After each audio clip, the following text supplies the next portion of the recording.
Observatorio 2012 con Ciro Murayama.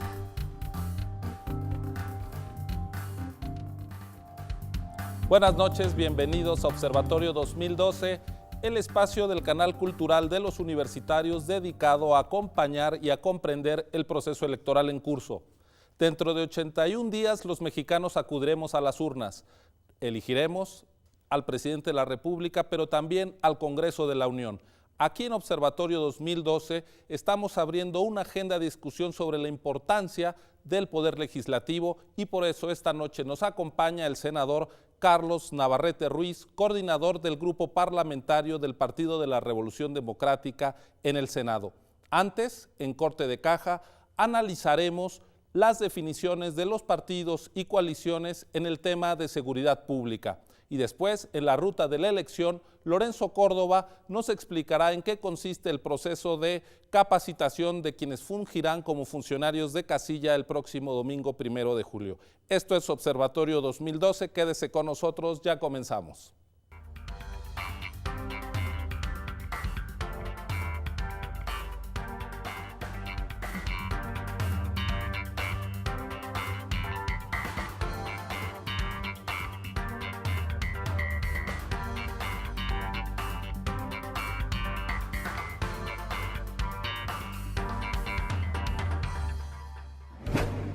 Corte de Caja.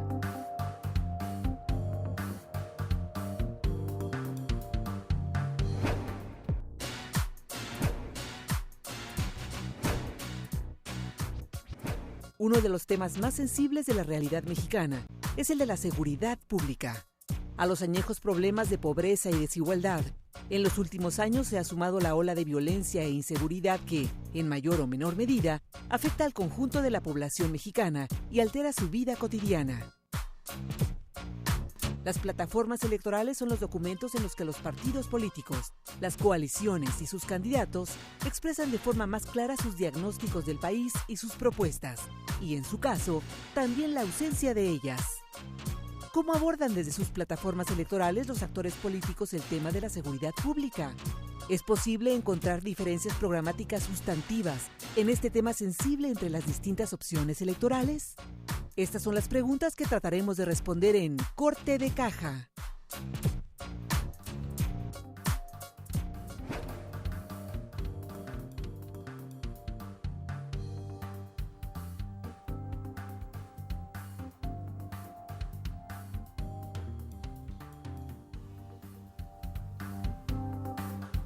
Esto es Corte de Caja. Luis Daniel Vázquez, coordinador de la Maestría en Derechos Humanos de la Facultad Latinoamericana de Ciencias Sociales de Flaxo, México. Bienvenido a tu espacio. Muchas gracias, Ciro. Muy buenas noches. Vamos a conversar, como se adelantaba ya en la cortinilla, de este tema tan sensible de la seguridad pública. Yo te diría, en primer término, Luis Daniel, ¿cómo están viendo los actores políticos este asunto? ¿Qué entienden por seguridad pública? Quizá por ahí podríamos empezar. ¿Y qué dicen al respecto? Pero quizá, ¿cuál es el marco en el que entienden este tema? Este es un punto importante porque en realidad a partir de la forma en que ellos están entendiendo la seguridad es la forma en que generan estrategias o generan propuestas de política pública y de hecho es uno de los puntos más controvertidos que se ha señalado de la actual política del gobierno federal. Entonces, el debate se da normalmente entre dos posturas, una que piensa en la seguridad pública como un problema estrictamente de policías, de violencia, de criminalización, de lógicas punitivas, y otro que piensa la seguridad como un problema en realidad más complejo, donde la violencia proviene de estructuras que generan exclusión, que generan desempleo, que generan otro tipo de marcos que en realidad son los detonadores de esa violencia y en consecuencia tendríamos que pensar las soluciones con una lógica integral, con políticas de Estado. A lo primero se le ha llamado normalmente política de seguridad, a lo segundo política de seguridad ciudadana, se pone el adjetivo de ciudadano. Y en ese sentido es justo la coalición Movimiento Progresista, la coalición integrada por tres partidos, en este caso el PRD, el MC y el PT, quienes ponen un mayor acento en la idea de seguridad ciudadana. De hecho, ellos sí lo nombran así, lo nombran como seguridad ciudadana, que es un adjetivo recuperado por la Corte Interamericana de Derechos Humanos. Otro que más o menos entra en una lógica parecida es el Partido Nueva Alianza. Ellos también, sin llamarle política política de seguridad ciudadana, entran a algo que ellos llaman pues, la necesidad de generar procesos de cohesión social y lo manejan a través de una lógica de capital social. ¿El PRI y el PAN? No, pero claro, y en cambio el PRI y el PAN tienen una lógica más cercana a la de política de seguridad, donde están más concentrados en el caso del PRI al problema de capacitación de los policías. En el caso del PAN hay una mirada muy interesante sobre cultura de la legalidad. Ellos ponen un acento muy fuerte en cultura de la legalidad. Bueno, lo que tú nos empiezas a dibujar es que las plataformas electorales son documentos relevantes, no solo un requisito de ley para obtener el registro y competir, sino que desde aquí empezamos a ver diferencias entre los actores políticos por lo que entienden de seguridad. Yo te preguntaría, atendiendo al debate que hemos tenido en los últimos años en México, un asunto muy sensible fue la decisión del presidente Calderón de sacar el ejército a las calles para combatir al crimen organizado.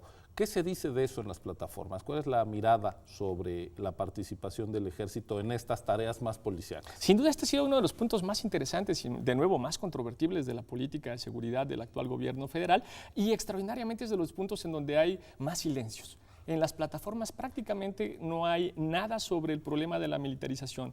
De nuevo, únicamente en el caso de Movimiento Progresista, la plataforma de, en este caso, Andrés Manuel López Obrador, sí se señala, pero de forma muy escueta, en un párrafo, que habrá una salida paulatina del ejército y no mucho más. Y en las otras tres plataformas electorales hay silencio, no dice nada sobre qué van a hacer con respecto al problema de la militarización del país. Y el otro tema que ha sido también muy importante o muy debatido tiene que ver con el fuero militar, que incluso ya fue ordenado también por un organismo, por una corte internacional, el problema de si en el caso de la seguridad pública, de violaciones en particular a derechos humanos de civiles por parte del ejército, si se tiene o no que tomar en cuenta el fuero militar. Se ha ordenado a México que no sean ellos juzgados por órganos jurisdiccionales militares, sino por el contrario, por penales.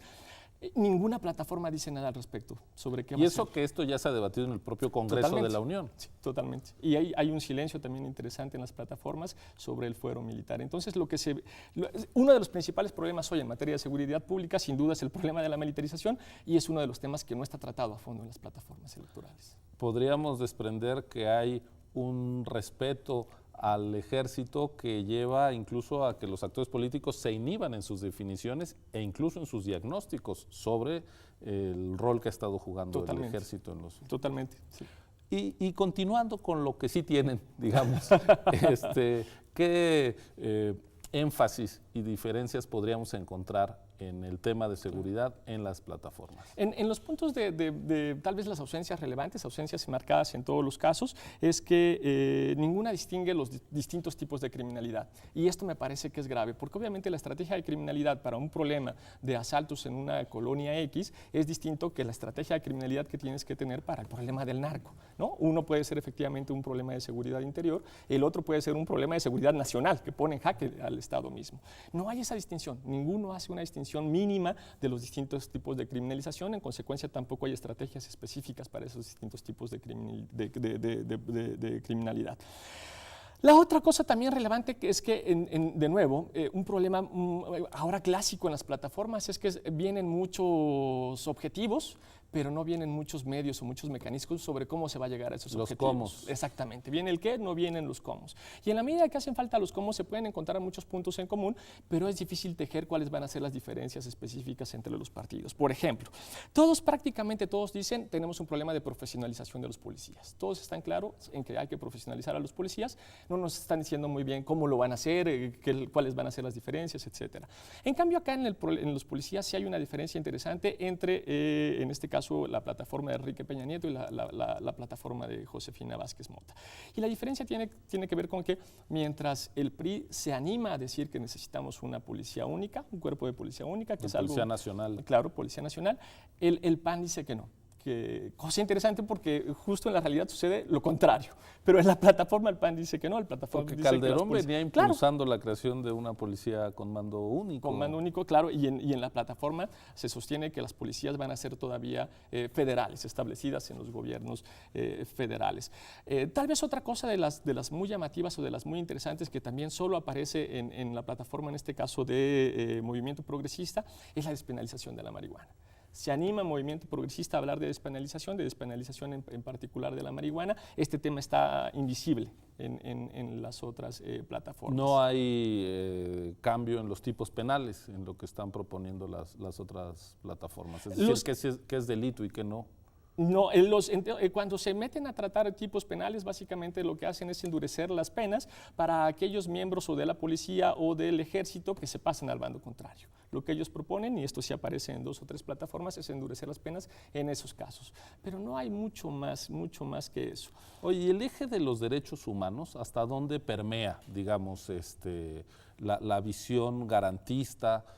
¿Hasta dónde está incorporada en el diagnóstico y en las propuestas de los partidos en materia de seguridad? Claro, hay una cosa interesante acá, porque se nota que los derechos humanos son hoy un discurso hegemónico, porque todos dicen vamos a hacer una política de seguridad con respeto a los derechos humanos, eso lo avientan por delante. Pero de nuevo, cuando dices, bueno, ¿ya qué te refieres con respeto a los derechos humanos? Ahí ya no. Es igual el delincuente menor que el que pertenece al crimen organizado. Ahí ya no hay mucha claridad. En cambio, sí hay algunos énfasis más interesantes que también son un poco más específicos. Por ejemplo, en el caso de la plataforma de Movimiento Progresista, la plataforma de Andrés Manuel López Obrador, sí se especifica la necesidad de guardar una mayor protección a los defensores y defensoras de derechos humanos. Sí lo especifica en la plataforma, en la parte de seguridad.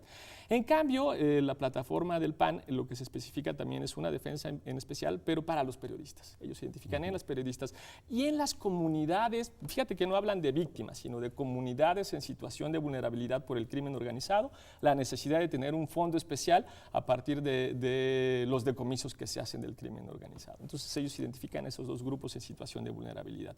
Y tal vez el otro gran ausente, pensando de nuevo en derechos humanos y seguridad pública, es el arraigo. El problema del arraigo, que es uno de los principales problemas en materia de derechos humanos hoy constitucionalizado, ¿Por qué no nos explicas muy rápido qué es? Ok, el arraigo es que pueden detener a una persona por hasta 80 días sin una orden de aprehensión para investigar si efectivamente o no es culpable. Nosotros decimos que el arraigo en realidad es cometer el crimen de portación de cara criminal, ¿no? Tienes tacha como de criminal, te detengo, investigo y vemos si efectivamente eres o no eres. Y está en la Constitución y te puede estar detenido 80 días. Piense el público que en realidad no es que puedan detener efectivamente o no a un narco o a un asaltante o a un violador, lo pueden detener a usted, ¿no? Te pueden detener a ti, me pueden detener a mí, pueden detener a cualquiera de nosotros. Meterte en una casa 80 días sin ninguna orden de un juez. Exactamente. Bueno, eso solamente está en la plataforma del Movimiento Progresista y de nuevo un silencio total en la plataforma de los otros 3 partidos. Oye, pues creo que ha sido un diagnóstico muy completo, muy rico el que nos has ofrecido. Te agradezco y nos veremos en las próximas semanas por aquí. Pues ya lo ve en Corte de Caja, nos estamos haciendo cargo aquí con Luis Daniel Vázquez de las ideas de los actores políticos, nos las estamos tomando en serio y así seguiremos creando un contexto de comprensión, de exigencia a quienes están solicitando nuestro voto. Pues muchas gracias, Luis Daniel. Muchas gracias. Continúe con nosotros, esto es Observatorio 2012.